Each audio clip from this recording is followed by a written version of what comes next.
Dans les années 90, il y avait deux rappeurs qui régnaient en maître sur leurs royaumes respectifs. L'un était affilié au gang des Crips et régnait entièrement sur la côte Est, et l'autre affilié au gang des Bloods et à l'homme le plus dangereux de l'histoire du rap.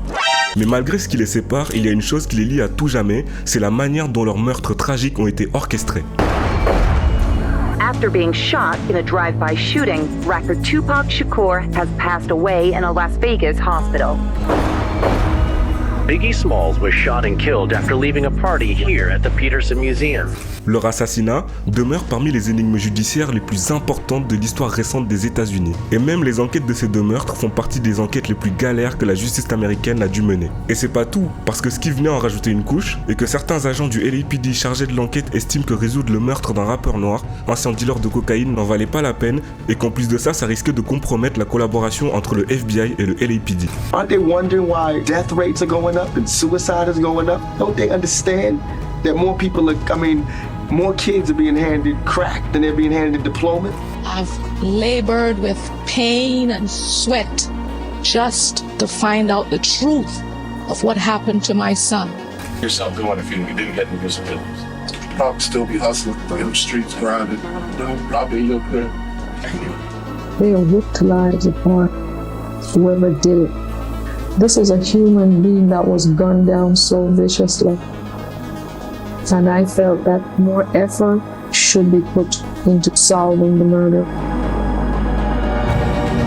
Cette série de vidéos va se dérouler en 3 épisodes. Dans ce premier épisode, on va survoler les meurtres de Tupac et Biggie dans les années 90, ainsi que les rivalités entre gangs et leur implication dans l'industrie du rap.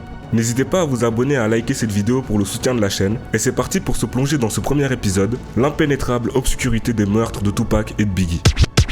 Who shot ya? Separate the weak from the ops. Leap hard to creep them Brooklyn streets. It's on, nigga. Fuck all that bickering beat.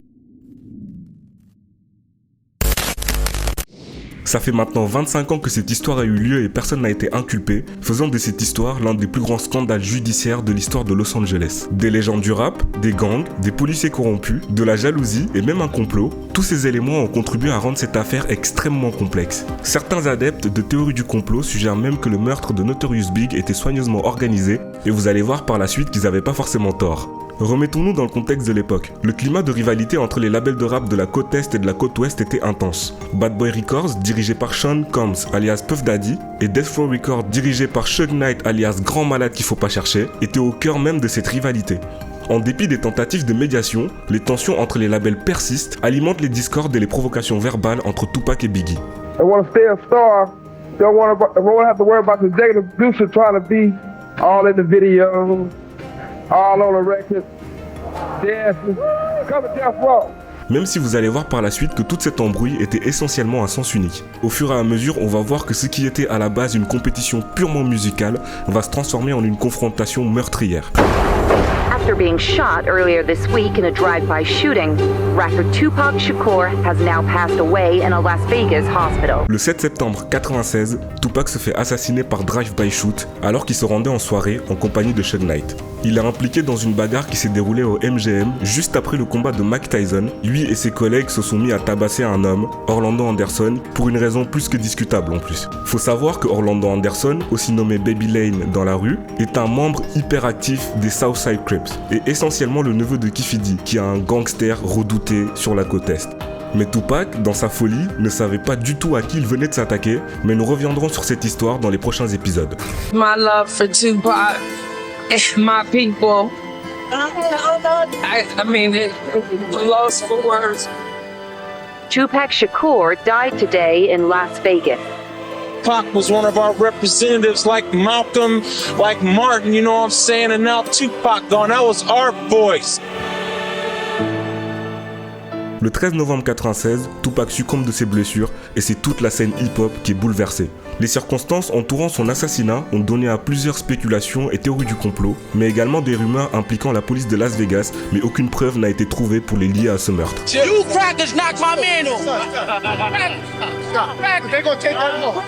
Le 9 mars 1997, environ 6 mois plus tard, Notorious Big subit sensiblement la même chose à Los Angeles à la sortie d'une boîte de nuit. Son meurtre vient ajouter une couche de mystère dans toute cette histoire déjà bien compliquée. Des rumeurs impliquant là aussi la police a fait ouvrir une enquête contre la corruption au sein du LAPD. Notorious B.I.G. was gunned down as he left a party here at the Peterson Automotive Museum in the Miracle Mile.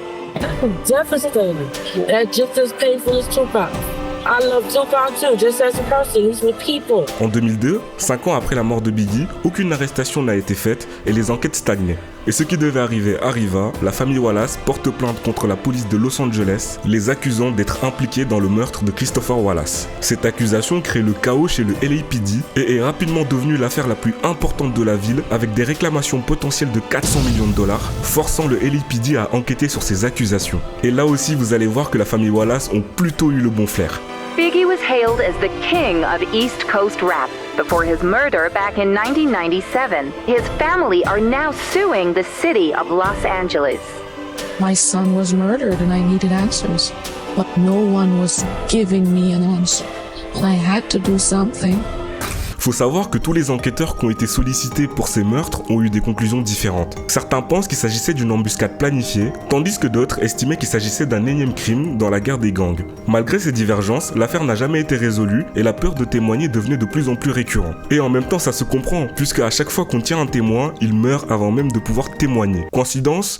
On verra par la suite. Après quelques années de pause, du fait que l'enquête stagnait, Greg Kading, ancien enquêteur du LAPD, est sollicité en 2006 pour rejoindre un groupe d'enquête fédéral chargé d'examiner le meurtre de Christopher Wallace. Les accusations impliquant le LAPD dans le meurtre ont obligé Greg à se poser une question cruciale.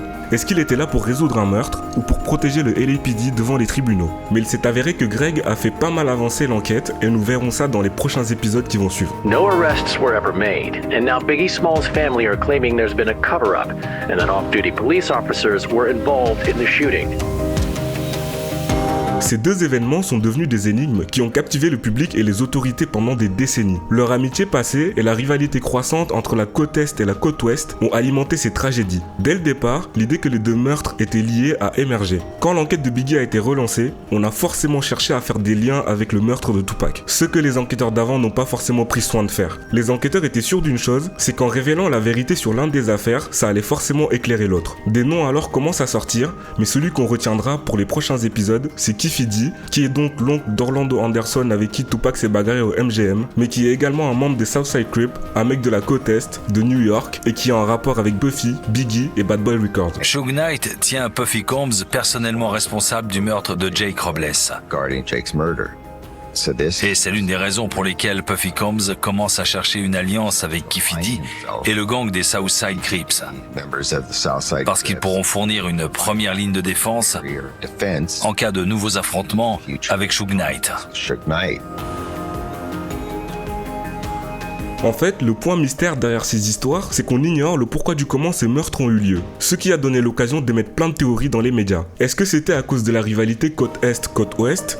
Est-ce que c'était une guerre de gang?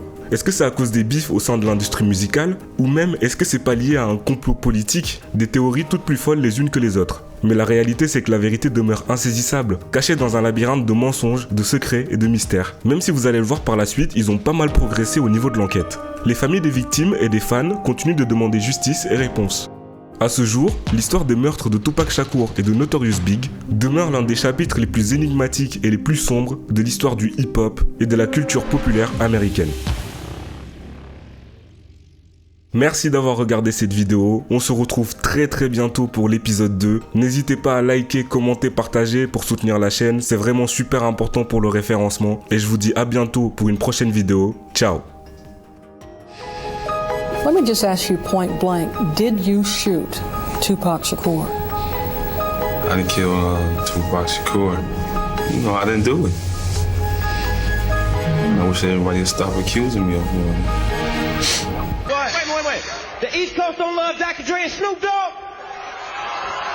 The East Coast ain't got no love for Dr. Dre and Snoop Dogg and Death Row? Y'all don't love us? Y'all don't love us? Well, let it be known then. We don't give a fuck. We know y'all East Coast. We know where the fuck we at. East Coast in the motherfucking hell. Yeah. Brooklyn. What up? Yeah, no doubt. Yo, I got much love for everybody up in here. You're looking out the Meth, the Brat, you know what I'm saying? Warren G and everybody, you know what I'm saying? I'm representing for the borough, though, you know what I'm saying?